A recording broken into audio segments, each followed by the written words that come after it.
Don't forget to subscribe, and turn on notifications. We upload daily, and check the source of this video to view all the images and videos if there was any. Media playback is unsupported on your device. Media caption: Why is the Aquarius migrant rescue ship empty? German Chancellor Angela Merkel has urged European leaders to work together on finding solutions to irregular migration. She told Germany's parliament the issue could be a defining moment for the EU. The call comes ahead of an EU summit focused on how to deal with the many undocumented migrants, mainly Africans, who continue to risk their lives to cross the Mediterranean. Mrs. Merkel is under pressure to come up with a deal to prevent new arrivals. Interior Minister Horst Seehofer, from her Bavarian coalition partner the CSU, has given her until this weekend. Otherwise, he has said he will start turning away migrants from the border in his home state. The migrant flows also include refugees fleeing the Syrian war and other conflicts, urgently seeking asylum. It is not a crisis on the scale of 2015, when thousands were coming ashore daily on the Greek islands. The European Council, the EU's strategic leadership, says the numbers illegally entering the EU have dropped 96% since their peak in October 2015. But this month's tensions over migrant rescue ships barred from entry to Italian ports, most recently the German charity ship Lifeline, have put the issue firmly back in the EU's spotlight. The Lifeline was only allowed to dock in Malta after intense diplomacy among several EU states, who each agreed to take a share of the migrants on board. Malta said that Norway had now also agreed to take some migrants from the Lifeline. The Dublin principle, that asylum seekers should stay in the country where they enter the EU, has broken down. Italy and Greece, who receive the most, are demanding that their neighbours share the burden. EU fishes go deeper. By Katja Adler, BBC Europe editor. Hardened Eurosceptics might love to think the EU's in trouble, but as leaders gather in Brussels for their summer summit on Thursday, dedicated Europhiles are also sounding the alarm. The fragility of the EU is increasing, warns EU Commission Chief Jean-Claude Juncker. The cracks are growing in size.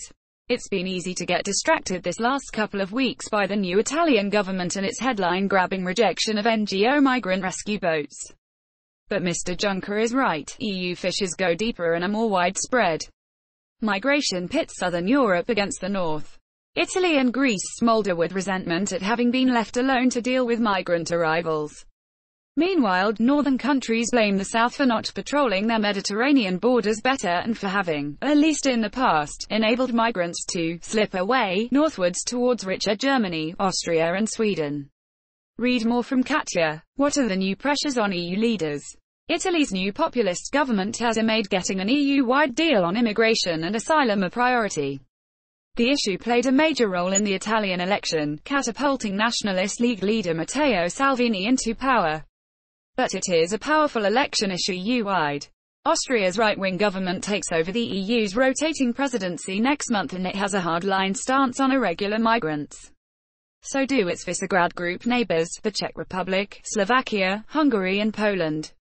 That group rejected an EU scheme to relocate 160,000 refugees from overcrowded camps in Greece and Italy. Image copyright Getty Images. Image caption: Italy is the main destination for migrants rescued from overloaded boats off Libya. Much of the attention is on the German Chancellor, because her interior minister has threatened to start blocking migrants at the border if they have already registered in another EU country. Without his party, the CSU, she would lose her parliamentary majority. European Council President Donald Tusk told the leaders in his pre-summit letter, the stakes are very high and time is short.